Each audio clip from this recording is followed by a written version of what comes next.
Hello दोस्तों, इस video में हम दिल्ली फॉरेस्ट गार्ड के प्रीवियस ईयर क्वेश्चन पेपर को करेंगे जो कि 2021 में हुआ था। इसमें 5 सब्जेक्ट आते हैं। हमारा जीके का चैनल है तो हम जीके के 40 क्वेश्चनों को बिल्कुल डिटेल के साथ करेंगे। चलिए इसको स्टार्ट करते हैं। विच of the following team was one of the semifinal in 2019 FIFA women world cup. देखो ये 2019 का अब रेलिवेंट क्वेश्चन नहीं है, आपको क्या याद रखना है, इसके बाद हुआ था 2023 में। 2023 में फीफा वुमेन वर्ल्ड कप का याद रखना आपने। फाइनल किस किस के बीच में हुआ था? स्पेन और इंग्लैंड के बीच में, और इसमें विजेता टीम थी स्पेन। उसके बाद 2027 का फीफा वुमेन वर्ल्ड कप कहाँ पर होगा? ब्राजील में। ये क्वेश्चन याद रखने आपको। Next, which of the following is a mammal. Mammal कौन सा है? बैट्स यानी चमगादड़। देखो 3 मैमल हैं जिनमें बच्चे बहुत कंफ्यूज होते हैं। एक तो बैट हो गया, एक डॉल्फिन और एक है व्हेल। इनमें बच्चे कंफ्यूज हो जाते हैं। ये मछली नहीं है, ये फिश नहीं है, ये तीनों ही मैमल की कैटेगरी में आते हैं। और बैट से एग्जाम में क्वेश्चन पूछता है। बैट इकलौता एक ऐसा मैमल है जो फ्लाई कर सकता है, उड़ सकता है। और बैट से पूछता है, बैट किसी भी ऑब्जेक्ट को डिटेक्ट करने के लिए इकोलोकेशन का उपयोग करता है, ठीक है। और इस इकोलोकेशन में ये अल्ट्रासोनिक साउंड का उपयोग करता है। अल्ट्रासोनिक साउंड की फ्रीक्वेंसी 20,000 हर्ट्ज से ज़्यादा होती है। ये सारे फैक्ट ध्यान रखने आपने। नेक्स्ट, स्तरीय नृत्य किस स्टेट से बिलोंग करता है? असम। हमारे पास टोटल 8 शास्त्रीय नृत्य यानी क्लासिकल डांस हैं, जिसका पता हमें भरत मुनि की किताब नाट्य शास्त्र से मिलता है। ये नाट्य शास्त्र भरत मुनि की सबसे मोस्ट इम्पोर्टेंट बुक है, बहुत बार एग्जाम में पूछी जाती है। और जो बाकी के 7 क्लासिकल डांस है उनको बता देता हूँ। आंध्र प्रदेश से है कुचिपुड़ी, तमिलनाडु से भरतनाट्यम। उसके बाद ऐसी स्टेट जिससे 2 क्लासिकल डांस है वो है केरला। केरला से 2 हैं, कथकली और मोहिनीअट्टम। और एक ध्यान रखना है, कथक की जगह एक है कथक। कथक है यूपी से। ओडिशा से है ओडिसी। मणिपुर से है मणिपुरी। टोटल 8 हो गए। चलिए अब नेक्स्ट क्वेश्चन करते हैं। Which is the world largest and fastest growing delta? Sundarban delta. और ये सुंदरबन डेल्टा बंगाल की खाड़ी में है, बे ऑफ बंगाल में है। और ये एक टाइडल डेल्टा है यानी ज्वारीय डेल्टा है। उसके बाद सुंदरबन डेल्टा को यूनेस्को साइट 1987 में डिक्लेयर किया गया था। ये सुंदरबन डेल्टा कैसे बनता है? देखो इंडिया से आती है ये गंगा नदी। गंगा नदी को हम कहते हैं बांग्लादेश में पद्मा, और ये ब्रह्मपुत्र, ये होगी जमुना। ये दोनों मिलकर बनाती है मेघना। इसी से बनता है सुंदरबन डेल्टा। और ये सुंदरबन डेल्टा सबसे बड़ी लार्जेस्ट रामसर साइट है, और इसको रामसर साइट 2019 में डिक्लेयर किया गया था। ये सभी क्वेश्चन मोस्ट इंपोर्टेंट हैं। और क्वेश्चन बता देता हूँ सुंदरबन डेल्टा से। यहाँ पे पाए जाते हैं मैनग्रोव फॉरेस्ट। दुनिया में सबसे ज़्यादा मैनग्रोव फॉरेस्ट कहाँ पर हैं? सुंदरबन डेल्टा में। और इन्हीं में पाए जाते हैं सुंदरी ट्री। मैनग्रोव फॉरेस्ट इंडिया और बांग्लादेश दोनों जगह पर हैं। और इन्हीं मैनग्रोव फॉरेस्ट में भारत का राष्ट्रीय पशु पाया जाता है जो कि है रॉयल बंगाल टाइगर। वैसे और भी बहुत सारे क्वेश्चन हैं, चलो एक बार करा ही देता हूँ यहीं पर। देखो ये पूछता है, सुंदरबन टाइगर रिजर्व की स्थापना कब हुई? 1973 में। और 1973 में ही प्रोजेक्ट टाइगर को स्टार्ट किया गया था, क्योंकि यहाँ पे रॉयल बंगाल टाइगर मिलता है। उसके बाद 1977 में इसको वाइल्ड लाइफ सेंचुरी डिक्लेयर कर दिया, और 1984 में national park, Sundarban national park, और 2019 में रामसर साइट। सभी क्वेश्चन पूछे गए हैं एग्जाम में, हर एक क्वेश्चन। ठीक है, तो सभी ध्यान रख रहे हैं। Next, manuscript were written on, palm की लीफ पर। ठीक है, ओनली फर्स्ट। देखो स्टोन पर नहीं लिखी जाती थी, स्टोन पर तो जो चीजें लिखी जाती थी उनको हम कहते थे इंस्क्रिप्शन, हिंदी में कहते हैं इसको शिलालेख। लेकिन जो पाम ट्री के लीफ पे लिखी जाती है वो है मैन्युस्क्रिप्ट। अब देखो मैन्युस्क्रिप्ट दो वर्डों से बना है, मेन्यू का मतलब होता है हैंड और स्क्रिप्ट का मतलब राइटिंग या राइट, तो राइटिंग हिंदी में इसको बोलते हैं हस्तलिपि। और एक और क्वेश्चन देख लो, इंस्क्रिप्शन है जो शिलालेख है, इनकी स्टडी को हम एपिग्राफी कहते हैं। Next, blank is the upper most layer of our surface, crust. अब बिल्कुल ध्यान से देखना है जो जो बात मैं कह रहा हूं। अर्थ की क्रस्ट से सभी इंपॉर्टेंट क्वेश्चन करा दूंगा, अर्थ की जितनी भी लेयरें हैं, कम से कम 10-15 क्वेश्चन बनते हैं इस टॉपिक से, यहीं पे क्लियर कराऊंगा। देखो अर्थ की 3 लेयर हैं। सबसे पहले आती है क्रस्ट, उसके बाद मेंटल और तीसरी आती है कोर। क्रस्ट 2 चीजों पर है, एक तो कॉन्टिनेंटल और दूसरी समुद्र पर। कॉन्टिनेंटल में है ये 35 किलोमीटर और ओशियन पर 5 किलोमीटर। और कॉन्टिनेंटल में सबसे ज्यादा एलिमेंट पाए जाते हैं सियाल, सिलिका और एल्यूमिनियम, और ओशियन पर सीमा, सिलिका और मैग्नीशियम। उसके बाद मेंटल में आओ, मेंटल में होता है मोल्टन मैग्मा। ये क्या होता है, आप कह सकते हो कि पिघली हुई चट्टानें। उसके बाद कोर, कोर में भी 2 चीजें हैं, आउटर कोर और उसके बाद है इनर कोर। आउटर कोर, ये इंपॉर्टेंट क्वेश्चन है, आउटर कोर होती है लिक्विड अवस्था में और इनर कोर सॉलिड अवस्था में, और ये दोनों चीजें बनी होती हैं नाइफ, निकल और फेरस से। नेक्स्ट क्वेश्चन, किसके शासनकाल के अंतर्गत दिल्ली को पहली बार राजधानी बनाया गया? तोमर राजपूत। अब देखो इनसे भी पहले दिल्ली राजधानी बनी थी। महाभारत में आपने पढ़ा होगा, महाभारत में पांडवों की राजधानी होती थी इंद्रप्रस्थ, लेकिन उसका दिल्ली नाम नहीं था, वो दिल्ली के पास का इलाका था। उसके बाद आ जाओ, सबसे पहले ये दिल्ली का तो नाम आया है तोमर की जगह। उसके बाद आई तोमर राजपूत, इन्होंने राजधानी बनाई। उसके बाद दिल्ली सल्तनत की भी यही राजधानी रही ज़्यादातर, वैसे बदली भी गई है, जैसे मोहम्मद बिन तुगलक ने दौलताबाद की थी। ठीक है, लेकिन वैसे आप कंसेप्ट को क्लियर करो एक बार। उसके बाद मुगलों ने भी यही रखी। मुगल ने वैसे 1638 में शाहजहां ने आगरा से दिल्ली को में शिफ्ट किया था कैपिटल को। उसके बाद ब्रिटिशर के अंदर 1911 में कोलकाता से दिल्ली शिफ्ट कर दी थी कैपिटल। उसके बाद इंडिपेंडेंस हो गई थी 15 अगस्त 1947 को। उसके बाद तो हमारी राजधानी न्यू दिल्ली ही रही है। नेक्स्ट, इनमें से कौन सी मेटल यानी धातु डाइल्यूट हाइड्रोक्लोरिक एसिड के साथ रिएक्ट नहीं करेगी? कॉपर। अब देखो इसका बिल्कुल सिंपल कंसेप्ट है। H तो मान लो हाइड्रोजन है, ये सीमा बेस मान लो, ठीक है, वैसे बेस नहीं कह रहा मैं, जो एसिड बेस होता है इसको एक सीमा मान लो। इसके ऊपर होती हैं चीजें और नीचे। रिएक्टिविटी सीरीज में पढ़ा होगा, सबसे रिएक्टिव मेटल है पोटाशियम, पोटाशियम के बाद सोडियम, कैल्शियम, मैग्नीशियम, और इसके नीचे आते हैं कॉपर, जो कम रिएक्टिव हैं, Hg मरकुरी, सिल्वर, प्लेटिनम और गोल्ड।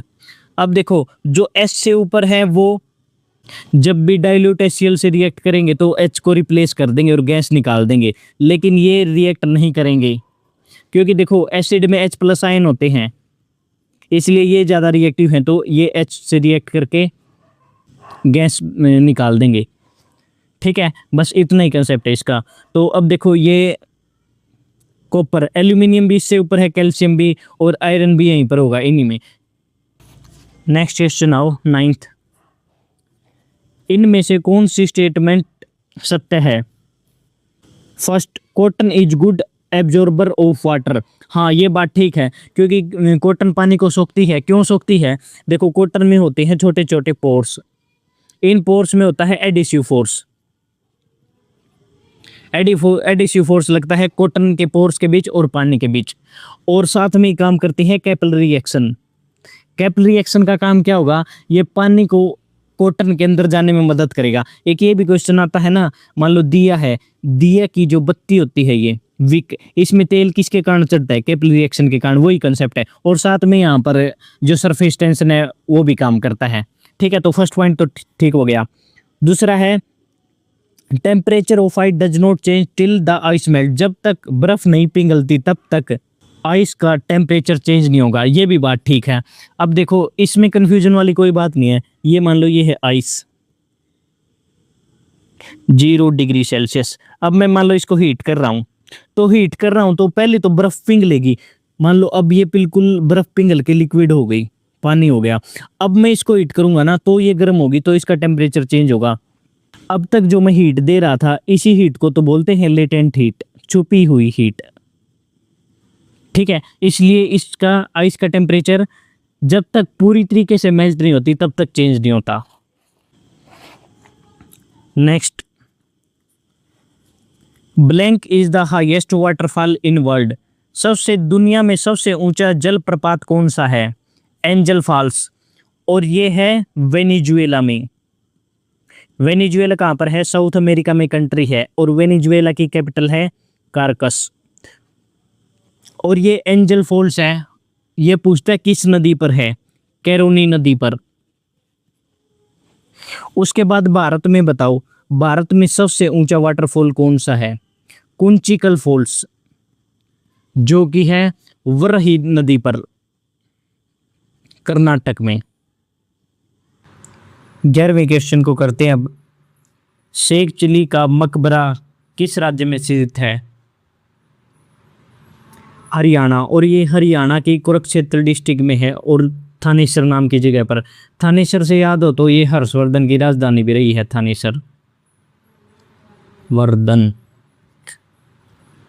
उसके बाद ये शेख चिली का मकबरा बनाया किसने था? देखो, शाहजहां होता था, उसका बेटा था दारा शिकोह। दारा शिकोह का स्पिरिचुअल गुरु था ये जो शेख चिली, संत शेख चिली हैं। तो इनकी मृत्यु के पश्चात इन्होंने शाहजहां से कहा था कि मैं इनके लिए इनका मकबरा बनाना चाहता हूँ। तो ये शेख चिली का मकबरा बना गया था, और इस शेख चिली के मकबरे को हम कहते हैं Taj Mahal of Haryana. Next, blank was the last ruler of Rajput dynasty in Delhi. Prithviraj Chauhan, और पृथ्वीराज चौहान का पूरा नाम था पृथ्वीराज चौहान तृतीय। इसमें बच्चे कंफ्यूज होते हैं। और इसका एक दूसरा नाम था राय पिथौरा, इसको उपाधि दी गई थी क्योंकि इन्होंने दिल्ली में एक किला बना था, किला राय पिथौरा के नाम से। पृथ्वीराज चौहान ने 2 युद्ध किए थे इसके आखिरी टाइम में, 1191 में और 1192 में। ये दोनों युद्ध हैं त्राइन के युद्ध। ये जगह हरियाणा में है। इसमें पृथ्वीराज चौहान और मोहम्मद गौरी के बीच में युद्ध हुआ था। इसमें जीता था पृथ्वीराज चौहान, लेकिन दूसरे युद्ध में मोहम्मद गौरी की विजय हुई थी। और जो ये पृथ्वीराज चौहान को मोहम्मद गौरी से लड़ाने के लिए जयचंद ने बुलाया था, इसलिए जयचंद को ये कहा जाता है वो गद्दार था। ठीक है, ये किस चीज़ से पता लगता है? जो पृथ्वीराज चौहान है, इसी का एक कोर्ट पोइट होता था चंद बरदाई, उन्होंने एक बुक लिखी है पृथ्वीराज रासो। उसमें ये बताया गया था कि पृथ्वीराज चौहान ने जयचंद की बेटी सुयोगिता से शादी कर ली थी। ठीक है, उसके बाद 1194 में युद्ध होता है जयचंद का और मोहम्मद गौरी का। इसमें जयचंद को हरा दिया जाता है मोहम्मद गौरी के द्वारा। उसके बाद का इतिहास तो पता ही है आपने। 1192 में जब मोहम्मद गौरी जीत गया था तो ये तो वापस चला गया था, और उसके बाद यहाँ पर अपना जो कमांडर इन चीफ है कुतुबुद्दीन ऐबक छोड़ गया था, ऐबक। उसके बाद दिल्ली सल्तनत की स्टार्ट हो गई थी। Next, who is the author of the book an era of darkness the British empire in India? Shashi Tharoor. इनसे और भी 3-4 इंपॉर्टेंट बुक हैं इनकी, ये रट लो बिल्कुल। वैसे बहुत सारी हैं जो एग्जाम में बार बार पूछी जाती हैं इनकी बुक, वो बता देता हूँ आपको। एक तो ये होगी an era of darkness, the British empire in India, most important. उसके बाद द ग्रेट इंडियन नोवेल,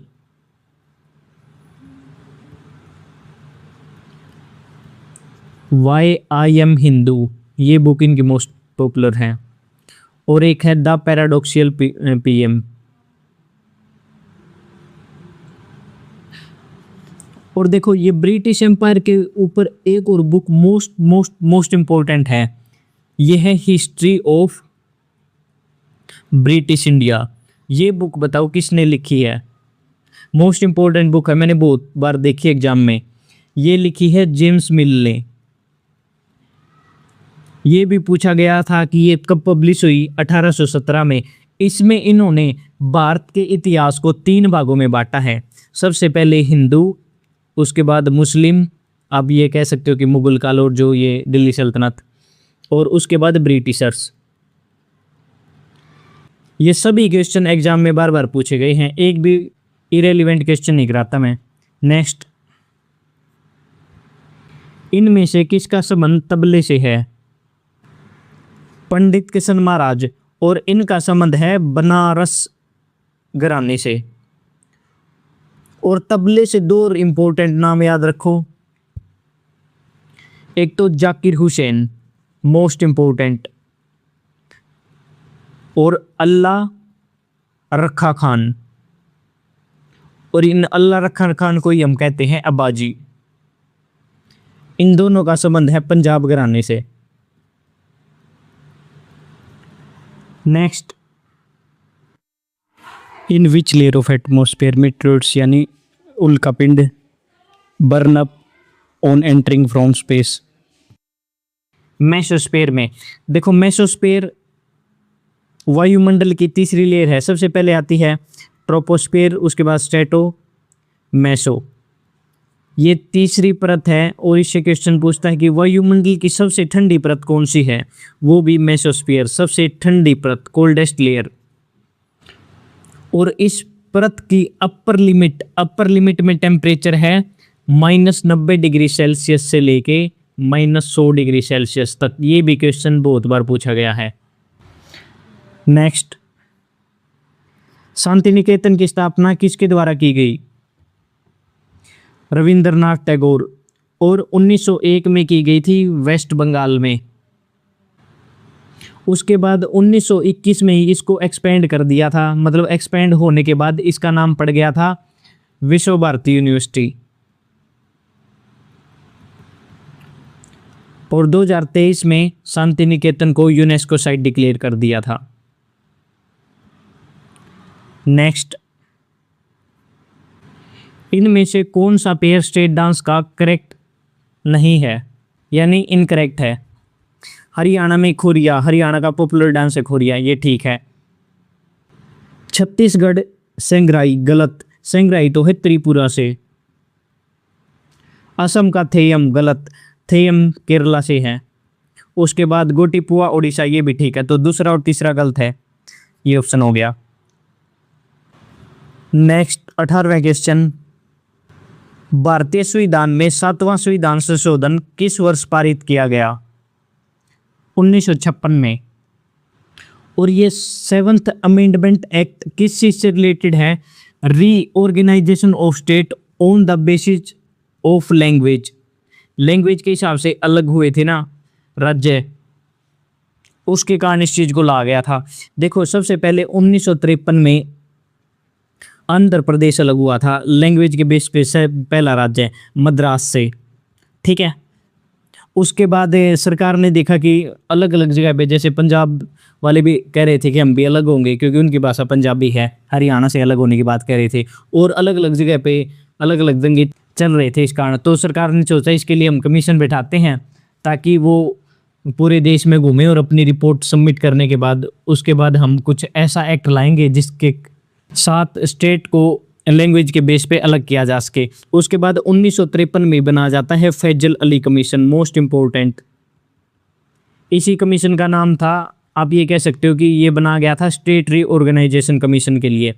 उसके बाद 1955 में इन्होंने रिपोर्ट अपनी सबमिट कर दी। उसके बाद 1956 में ये एक्ट बन गया, 1 नवंबर 1956 को। उसके बाद 7वीं संविधान संशोधन हुआ, ठीक है। और जो 7वां संविधान संशोधन है उसमें एक और चीज ऐड की गई थी, एक और प्रोविजन ऐड किया गया था। आर्टिकल 153 के तहत कोई भी गवर्नर एक, दो या दो से अधिक राज्यों का गवर्नर हो सकता है, और कोई भी हाई कोर्ट दो या दो से अधिक राज्यों का हाई कोर्ट हो सकता है, ठीक है। मतलब एक हाई कोर्ट से दो या दो से अधिक राज्यों का और गवर्नर का काम चल सकता है। आप समझ गए होंगे क्या कहना चाह रहा हूँ। नेक्स्ट, विच टीम वोर the fair play award in IPL 2020 की जगह करो 2026। 2026 में जीता है किंग्स 11 पंजाब ने, यानी पंजाब किंग्स ने। उसके बाद IPL को एक बार रिपीट करा देता हूँ। IPL 2026 को, IPL 2026 का फाइनल गुजरात टाइटन और रॉयल चैलेंज बेंगलोर के बीच में हुआ था, और इसमें जीत हुई थी रॉयल चैलेंजर्स बेंगलोर की। और ये जो फाइनल मैच है ये हुआ था नरेंद्र मोदी स्टेडियम अहमदाबाद, जो कि है गुजरात में। उसके बाद ऑरेंज कैप उसको देते हैं जो सबसे ज़्यादा रन बनाता है, ये मिली है वैभव सूर्यवंशी को। और पर्पल कैप जो सबसे ज़्यादा विकेट लेता है ये मिली है कागिसो रबाडा। ये इंडियन प्लेयर है और ये है साउथ अफ्रीकन।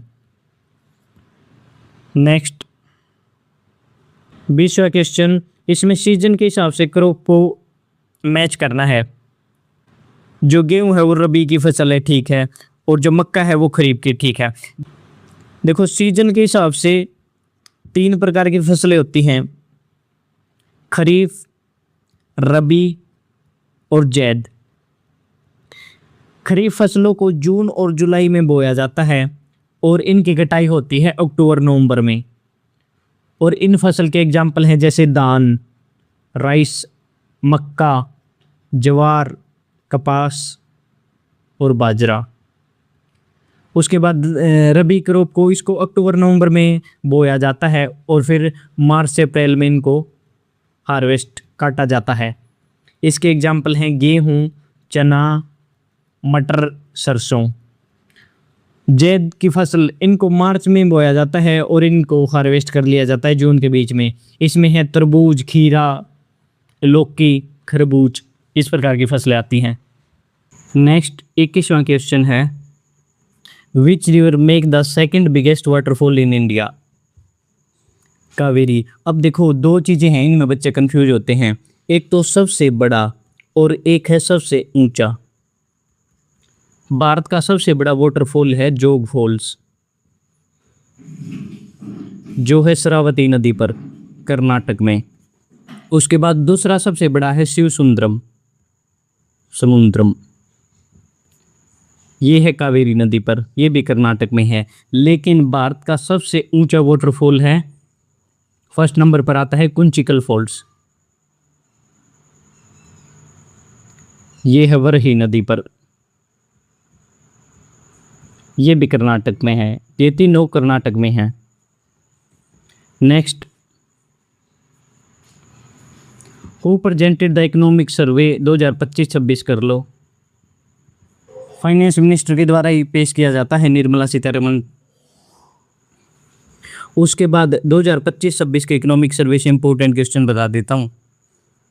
इस इकोनॉमिक सर्वे में हमारी GDP ग्रोथ रही है 7.4% और 2026-27 के लिए लक्ष्य रखा गया है 6.8 से लेके 7.2% के बीच। ये है 2026-27 का लक्ष्य है। उसके बाद जो इकोनॉमिक सर्वे है ये मिनिस्ट्री ऑफ फाइनेंस के अंडर आता है और इसको फाइनेंस मिनिस्टर के द्वारा पेश किया जाता है। और ये 2025-26 वाला सर्वे पब्लिश किया गया था 29 जनवरी 2026 को। देखो 1964 में क्या हुआ था, 1964 में बजट और इकोनॉमिक सर्वे को अलग कर दिया था। पहले बजट भी और इकोनॉमिक सर्वे भी एक ही दिन पब्लिश किए जाते थे, लेकिन 1964 से इन चीज़ों को अलग कर दिया, ठीक है। अब जो बजट पेश होता है 1 फरवरी को, तो 1 फरवरी से 1 या 2 दिन पहले इकोनॉमिक सर्वे को पब्लिश किया जाता है। Next, which city will host 2022 Commonwealth games, किसके द्वारा किए गए थे। विल की जगह अब आ गया वाच, ठीक है। तो बर्मिंघम, ये है इंग्लैंड में। उसके बाद 2026 में लास्ट जो हुए थे कॉमनवेल्थ गेम, इसमें फर्स्ट रैंक रही थी ऑस्ट्रेलिया की और इंडिया की रही थी इसमें फोर्थ रैंक। उसके बाद 2026 में होंगे, 2026 में कहाँ पर होंगे? ग्लासगो स्कॉटलैंड में। 2023 में इंडिया होस्ट करेगा, इंडिया में होंगे अहमदाबाद में। और ये होंगे 24वें Commonwealth Games. Next, in term of banking time deposit are also referred as fixed deposit FD, और इसका दूसरा नाम है टाइम डिपॉजिट भी दे देता है कई बार, या एक और नाम है टर्म डिपॉजिट। इसमें रेट ऑफ इंटरेस्ट ज़्यादा मिलता है अगर आप मैच्योरिटी तक पैसे को नहीं निकालते हो। मैच्योरिटी का मतलब है जो आपने फिक्स टाइम दिया है उस तक। Next, who was one of the founders of Awadh किसान सभा? जवाहरलाल नेहरू। ये अवध किसान सभा है, अवध किसान सभा इसी का नाम है, जिसकी स्थापना 1920 में हुई थी। क्योंकि देखो 1920 में जो अवध के किसान है ना, वो जमींदारों के लगान से तंग आ गए थे, तो बाबा रामचंद्र के अंडर ये किसान संगठित हुए। इन्होंने किए थे किसानों को संगठित, और उसके बाद ये जवाहरलाल नेहरू जी के पास गए थे। और जो ये बाबा रामचंद्र हैं, ये भी फाउंडिंग मेंबर हैं, ये ध्यान रखना है, जवाहरलाल नेहरू भी। Next, which one of the following is a wind instrument? बांसुरी। और बांसुरी सम्राट हम कहते हैं हरिप्रसाद चौरसिया को। चौरसिया। और बांसुरी से दो ये नाम याद रखो जो वो मोस्ट इंपॉर्टेंट है। एक तो है पन्नालाल घोष, इन्हीं का दूसरा नाम है अमल ज्योति घोष, और एक TR महालिंगम। ये तीन नाम तो रट लो आप। नेक्स्ट, किसे रेगुलर सोइल के नाम से जाना जाता है? काली मिट्टी को, और इसी का दूसरा नाम है कॉटन सोयल। और जो ये ब्लैक सोइल है भारत में सबसे ज़्यादा मिलती है पेनिनसुला प्लेटू में, जिसे हम कह देते हैं डेक्कन ट्रैप। डेक्कन ट्रैप में सबसे ज़्यादा मिलती है जो ये पार्ट है। और जो काली मिट्टी है इसकी खासियत क्या है? ये मॉइस्चर को होल्ड करने की कैपेसिटी सबसे अच्छी होती है इसमें। अब देखो गर्मी पड़ेगी, गर्मी में पड़ेगी तो ये सूख कर दरारें पड़ जाती हैं, इसमें दरारें पड़ जाती हैं, पपड़ी बन जाती है, ऊपर जैसे सीमेंट की तरह हो जाएगा, नीचे मिट्टी गीली रहेगी। इसी कारण इस मिट्टी को हम कहते हैं सेल्फ कल्टिवेटिंग सोइल। ये मोस्ट इंपॉर्टेंट क्वेश्चन है। वेटिंग सोइल हिंदी में कहते हैं स्वयं जुताई वाली मिट्टी।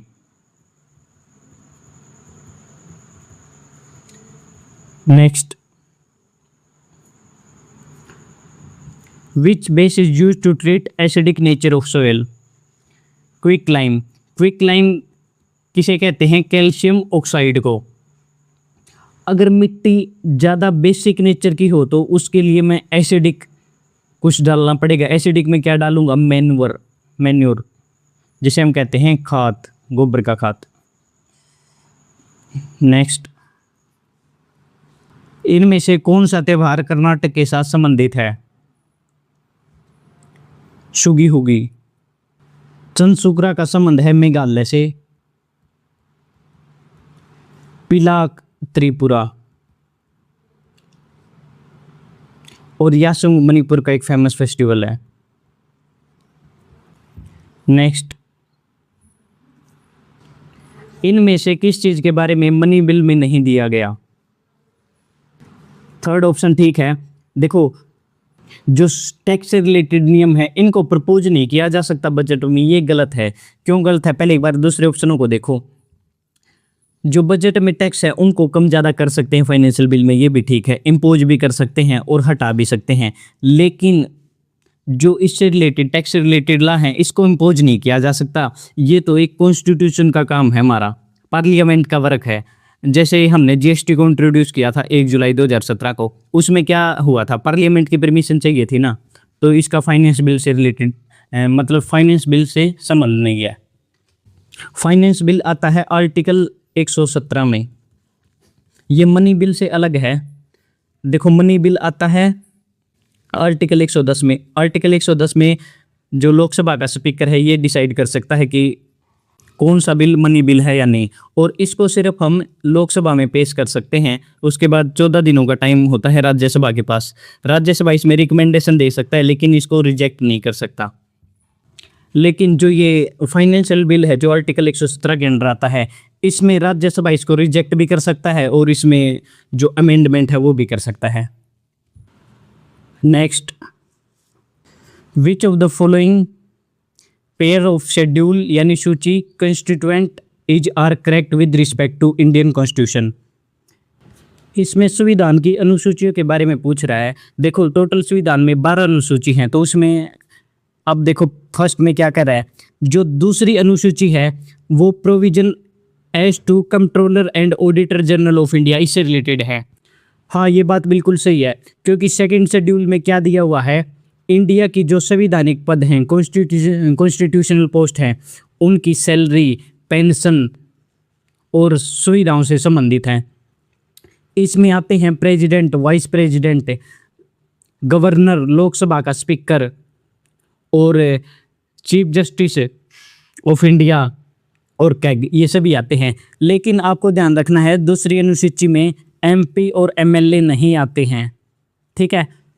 उसके बाद आओ सेकंड, जो तीसरी अनुसूची है, थर्ड शेड्यूल है, वो यूनियन टेरिटरी से संबंधित है। गलत, तीसरी अनुसूची का संबंध यूनियन टेरिटरी से नहीं है। यूनियन टेरिटरी का संबंध तो फर्स्ट शेड्यूल से है जिसमें स्टेट और यूनियन टेरिटरी की बात की गई है। तो तीसरी अनुसूची का संबंध है ओथ एंड एफर्मेशन से, शपथ से। इसमें इंक्लूड होते हैं PM, CM, MP, MLA, member of legislative council, जजेज और कैग। लेकिन इसमें इंक्लूड नहीं होंगे ना तो प्रेसिडेंट, ना वाइस प्रेसिडेंट और गवर्नर। ये चीज़ें ध्यान रखनी है आपने। Next, which of the following terms is are associated with hockey. Penalty corner, ये भी ठीक है, पेनल्टी स्ट्रोक, गोल, तीनों का संबंध हॉकी से है। हॉकी से और इम्पोर्टेंट टर्म बता देता हूँ, सर्कल, पोस्ट बैक, स्कूप का संबंध भी हॉकी से है। पेनल्टी कॉर्नर तो आ ही गया, और बुली। Next, which layer of atmosphere help in radio transmission. Thermosphere, और ये एटमॉस्फेयर की चौथी लेयर है जो कि सबसे गर्म लेयर है, हॉटेस्ट लेयर, और सबसे ठंडी लेयर है मेसोस्फीयर। और जो इसी थर्मोस्फीयर का पार्ट है आयनोस्फीयर। आयनोस्फीयर में क्या होता है, इसमें अल्ट्रावायलेट किरणें और एक्सरे और गैसें आयन बनाती हैं। जब भी रेडियो वेव इनसे टकराती हैं आयनोस्फीयर में, तो रिफ्लेक्शन के बाद ये वापस धरती पर वापस आ जाती हैं और रेडियो ट्रांसमिशन में हेल्प करती हैं, ठीक है। और एक इम्पोर्टेंट क्वेश्चन है ऑरोरा, जिसको हम कहते हैं नॉर्दर्न और साउदर्न लाइट। ये घटना भी थर्मोस्फीयर में होती है, क्योंकि देखो सूर्य के चार्ज पार्टिकल होते हैं, जब वे थर्मोस्फीयर में जो गैसेज होती हैं उनसे टकराते हैं तो लाल, लीली, हरी, बैंगनी अलग अलग रंग की रोशनी दिखाई देती है थर्मोस्फीयर में, ठीक है। तो ये जो ऑरोरा है, नॉर्थर्न लाइट है और सदर्न लाइट है, इनका संबंध भी थर्मोस्फीयर से है। Next, window remarriage act was passed in 1856 और इस समय होते थे Lord Canning. Window remarriage act में सबसे मुख्य भूमिका निभाई थी ईश्वर चंद्र विद्यासागर ने। Next, who has been appointed as, अब 47 जगह कर लो 53वां चीफ जस्टिस ऑफ इंडिया, जो कि जून 2026 के हिसाब से बता रहा हूं। ये हैं जस्टिस सूर्यकांत।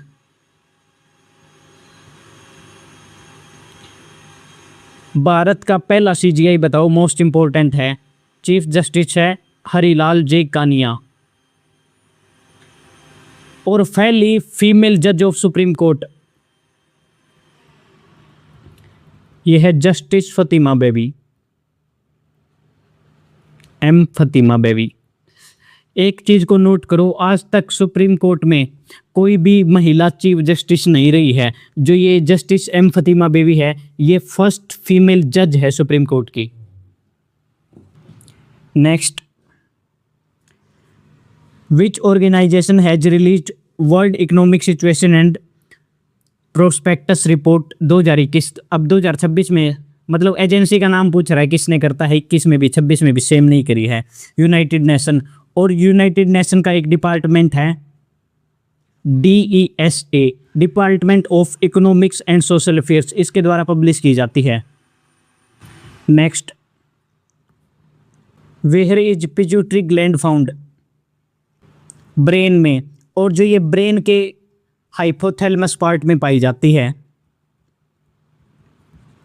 और पिट्यूटरी ग्लैंड को हम मास्टर ग्लैंड के नाम से भी जानते हैं। Next, with which country of the following does India share its land boundary. Land boundary की बात पूछ रहा है। अफगानिस्तान के साथ इंडिया शेयर करता है, ठीक है। म्यांमार के साथ भी, दोनों ठीक है। अब देखो, लैंड बाउंड्री की बात पूछे तो एक वर्ड याद रखना, बचपन MBA, ऐसे याद रख लो, बचपन में MBA गया। बी से हो गया बांग्लादेश। बांग्लादेश की सबसे ज़्यादा बाउंड्री है इंडिया के साथ, लैंड बाउंड्री 4096 किलोमीटर। और अफगानिस्तान की सबसे कम 106 किलोमीटर। बाकी ये हैं चीन, पाकिस्तान, नेपाल, म्यांमार, भूटान। अगर वाटर और लैंड दोनों की बात आए तो 3 देश शेयर करते हैं, वो हैं बांग्लादेश, म्यांमार और पाकिस्तान। अगर ओनली वाटर की बात आए तो सिर्फ 2 ही देश भारत के साथ बाउंड्री साझा करते हैं, मालदीव्स और श्रीलंका। एक बार इसको ध्यान से देख लो, कंफ्यूज नहीं होना बिल्कुल भी इसमें। लैंड में तो 7 हैं, वाटर और लैंड में 3 हैं, और अकेले वाटर में 2 हैं। Next, the capital budget is an account of the asset as well as liabilities of central government. हाँ, ये ठीक है। देखो, इसका कंसेप्ट क्लियर होना चाहिए, तभी समझ में आएगा ये क्या कहना चाह रहा है। इंडिया का बजट है, इंडियन बजट, इसको 2 पार्ट में बांट सकते हो आप। एक तो रेवेन्यू, और दूसरा है, ये कौन सा दे रखा है, कैपिटल बजट। देखो, जो रेवेन्यू बजट है इसमें क्या आती है, GST, income tax, salary, pension, ये चीज़ें एसेट नहीं है, ठीक है। उसके बाद कैपिटल में आती हैं जो भारत सरकार लोन ले रखा है, बोरोइंग या लोन रिकवरी या डिस इन्वेस्टमेंट है, यानी किसी मार्केट में शेयर खरीद रखे हैं। उसके बाद इसमें आएंगे एसेट, जैसे रेलवे, इंडियन रेलवे, डैम बनाना होगा, हाईवे बनाना है, स्कूल बनाना है, हॉस्पिटल बनाना है, ठीक है।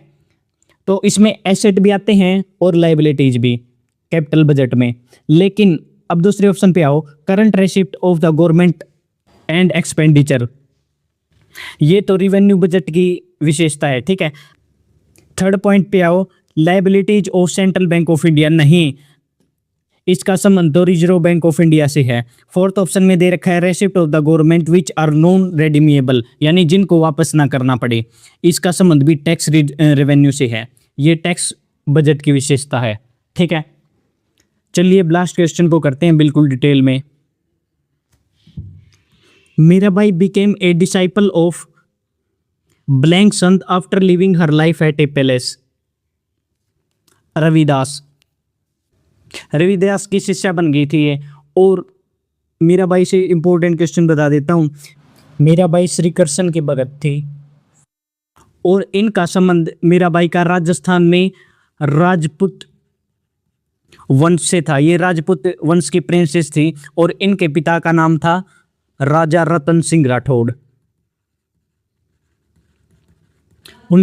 उनकी बेटी थी मीराबाई और मीराबाई की शादी हुई थी भोजराज से।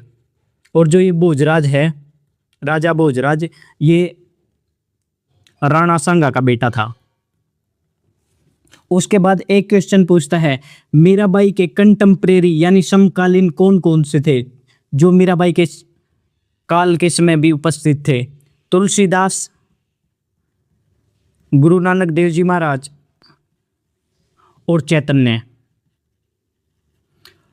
मीराबाई की एक बुक मोस्ट इंपॉर्टेंट है जिसका नाम है राग गोविंद। एक और बुक है गोविंद नाम से जिसका नाम है गीत गोविंद। ये मीराबाई की नहीं है, इसमें कंफ्यूज नहीं होना है, ये है जयदेव की। हमने जीके के 40 क्वेश्चनों को बिल्कुल डिटेल के साथ कर लिया। चलिए अब इस वीडियो को एंड करते हैं। Thank you.